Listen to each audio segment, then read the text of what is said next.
السلام علیکم every one, کیسے ہیں آپ سب لوگ؟ امید کرتی ہوں کہ بالکل ٹھیک ہوں گے۔ تو آج پھر سے میں حاضر ہوں آپ سب کے سامنے بہت ہی پیارے سے اور آپ سب کے فیوریٹ ناول لمحے عاشقی کے پارٹ 12 کو لے کر۔ تو ہم آج اسے ہی پڑھیں گے، تو ہم جلدی سے ناول کو پڑھنا شروع کرتے ہیں، لیکن چینل کو سبسکرائب کرنا اور ویڈیو کو لائک کرنا آپ نے نہیں بھولنا ہے، جس سے ہمیں ہماری محنت کا تھوڑا سا پھل مل سکتا ہے۔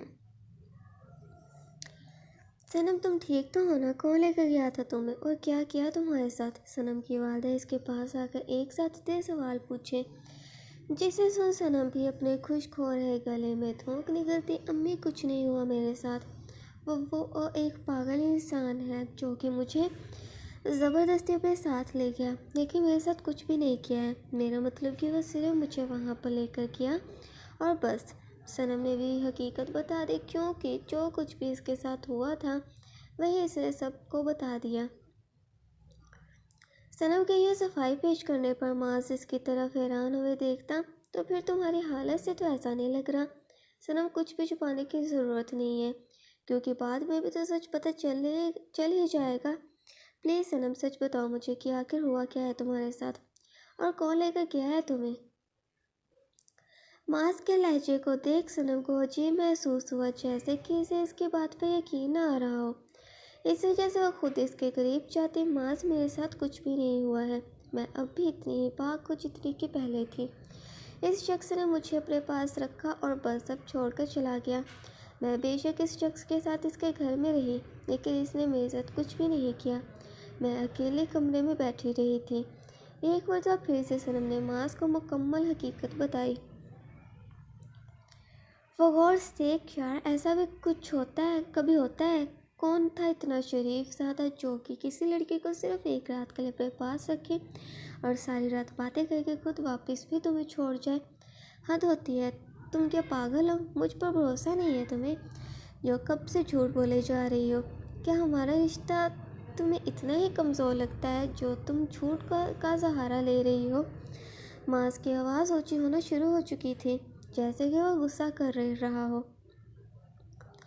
معاذ کے صنم کے ساتھ پہلی مرتبہ اونچی آواز میں بات کرنے پر صنم کے ہاتھ کپ کپ آنے لگے، کیونکہ ہمیشہ سے وہ کسی کا غصہ برداشت نہ کر پاتی تھی۔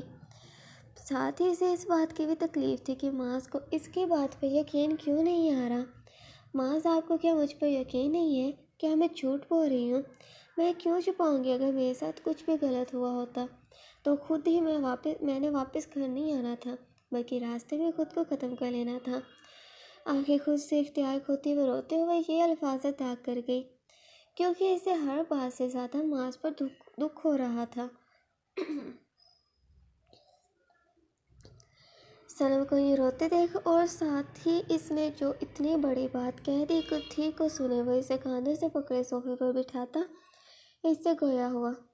صنم دیکھو، تم آرام سے یہاں پر بیٹھو، میں تمہیں غلط نہیں سمجھ رہا، تم صرف مجھ سے کوئی بھی بات چھپاؤ مت۔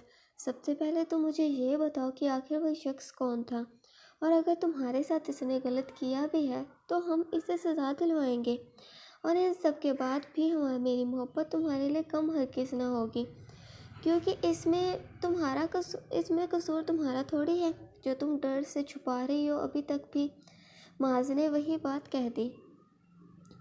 صنم بھی بغیر کوئی سوچے سمجھے معاذ سے بول پڑی۔ معاذ جو وہ ارحم تھا، وہی شخص جس نے کالج میں جا کر تماشا کیا تھا، اور میں سچ کہہ رہی ہوں اس نے میرے ساتھ کچھ بھی نہیں کیا ہے۔ وہ صرف اور صرف مجھے وہاں پر لے کر گیا تھا اور بس۔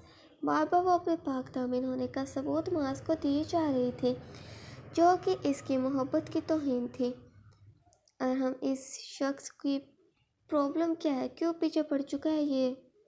لیکن صنم تم پھر بھی مجھ سے چھپائے جا رہی ہو۔ جانتا ہو کہ بہت امیر شخص ہے وہ، لیکن اتنا شریف، اس بات پر یقین نہیں آ رہا مجھے۔ یہ دیکھو تمہاری گردن پر نشان کاٹنے کا، اب تو تم یہی کہہ رہی ہو کہ تمہارے ساتھ کچھ نہیں ہوا۔ اس کی شرٹ کو برے طریقے سے پیچھے کرتا وہ ارحم کا دیا جان بوجھ کر والا نشان اسے دکھاتا ایک مرتبہ پھر سے اسے جھوٹا کہنے لگا۔ معاذ جی، میں سچ کہہ رہی ہوں، آپ کو یقین کیوں نہیں آ رہا ہے؟ وہ شخص ٹھیک ہی کہہ رہا تھا کہ آپ مجھ پر بھروسہ نہیں کرو گے، لیکن میں نے بڑے اعتماد کے ساتھ کہا تھا کہ نہیں، میرے ماس جی مجھ پر ضرور یقین کریں گے، کیونکہ محبت کرتے ہیں وہ مجھ سے، اور محبت میں سب سے پہلا رشتہ بھروسے کا ہی ہوتا ہے۔ لیکن شاید اب مجھے وہ آپ کی نظروں میں میرے لیے کم پڑتا دکھائی دے رہا ہے۔ دکھی ہوئی آخر صنم اس کی نظروں کی جانب دیکھتے دل کی بات کہہ گئی، جو کہ اس کا ٹوٹا دل ماس کے باعث اس سے کہہ رہا تھا۔ ٹھیک ہے صنم، ٹھیک ہے، مان جاتا ہوں کہ تمہارے ساتھ اس شخص نے کچھ نہیں کیا، لیکن اگر یہ بات جھوٹی نکلی تو شاید تم ہمیشہ ہمیشہ کے لیے میرے بھروسے کو کھو دو۔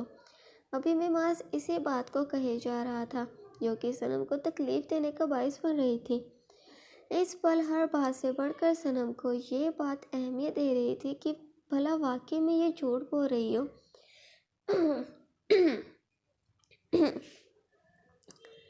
بھلا واقعی میں یہ جھوٹ بول رہی ہو یا سچ۔ ماس کو تو اس پہ یقین کرنا ہی چاہیے نا، کیونکہ اس کے یقین کی ہی صرف اس کی زندگی میں اہمیت ہے، بھلا پھر زمانہ چاہے لاکھ برا کہے اسے۔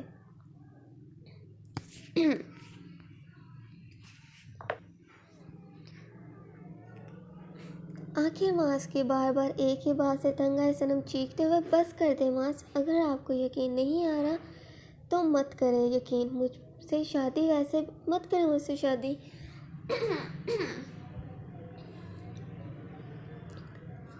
ویسے بھی جہاں بھروسہ نہیں ہوتا وہاں ایسے رشتے کو رکھنے کا مطلب۔ صنم یہ بات جانتی تھی کہ ماس اگر اس پر بھروسہ نہیں کر رہا تو بعد میں کیا کرے گا۔ کھوٹ تو دل میں اس کے ایک مرتبہ پڑی گئی ہے نا، جسے شاید مٹا پانا ناممکن ہے۔ صنم کی والدہ ان دونوں کی لڑائی کو دیکھ پریشان ہوتی۔ خاموش ہو جاؤ تم دونوں، کیا ہو گیا ہے تم لوگوں کو؟ بس کر دو، جو ہونا تھا سو ہو گیا۔ شکر ہے کہ میری بچی صحیح سلامت واپس آ چکی ہے، اس سے بڑھ کر اور مجھے کچھ نہیں چاہیے۔ وہ تو ایک ماں ہے جسے سب سے بڑھ کر اپنی اولاد ہی قیمتی ہوتی ہے، اور ماں ہی تو وہ واحد رشتہ ہوتا ہے جسے اولاد پر آنکھ موند کر یقین ہوتا ہے، کیونکہ وہ بے لوث محبت کرتی ہے اپنی اولاد سے۔ امی، آپ کو مجھ پر بھروسہ ہے نا؟ بے شک میری حالت سے ایسا لگ رہا ہے کہ میرے ساتھ زبردستی ہوئی ہے، لیکن جب میں خود گواہی دے رہی ہوں کہ میں پاک ہوں تو آپ کو یقین آ چکا ہے نا؟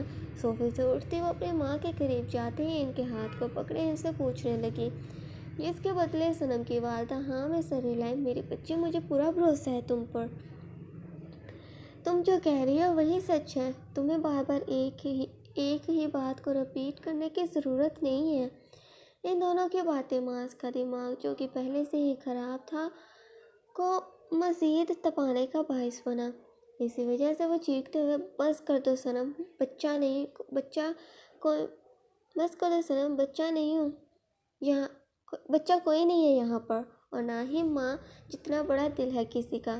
اب تو مجھے واقعی میں تم پر شک ہونے لگا ہے، کیونکہ جو مظلوم ہوتا ہے، جس کے ساتھ واقعی میں زیادتی ہوئی ہو، وہ تو چیخ چیخ کر سچ بتاتا ہے۔ لیکن شاید یہاں پر مرضی تمہاری بھی تھی، تم خود ہی گئی ہو کہ اس شخص کے ساتھ، اور اب جھوٹ بول رہی ہو کہ تمہارا سچ سب کے سامنے نہ آ جائے۔ ماس جو کہ بغیر کسی بھی بات کا لحاظ کیے اس قدر برے الزامات صنم پر لگانے لگا۔ صنم کے لیے آسان نہ تھا ماس کی باتوں کو برداشت کرنا، اسے یقین آ رہا تھا کہ یہ سب ماس اس سے کہہ رہا ہے، لیکن اس سے پہلے وہ کچھ کہہ پاتی دروازے کو کھولے فائقہ اپنے کچھ باڈی گارڈز کے ساتھ گھر کے اندر داخل ہوئی۔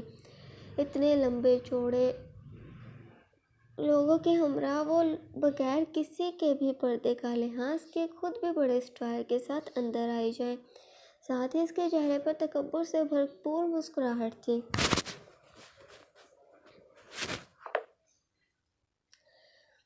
تم یہاں پر کیا کر رہی ہو؟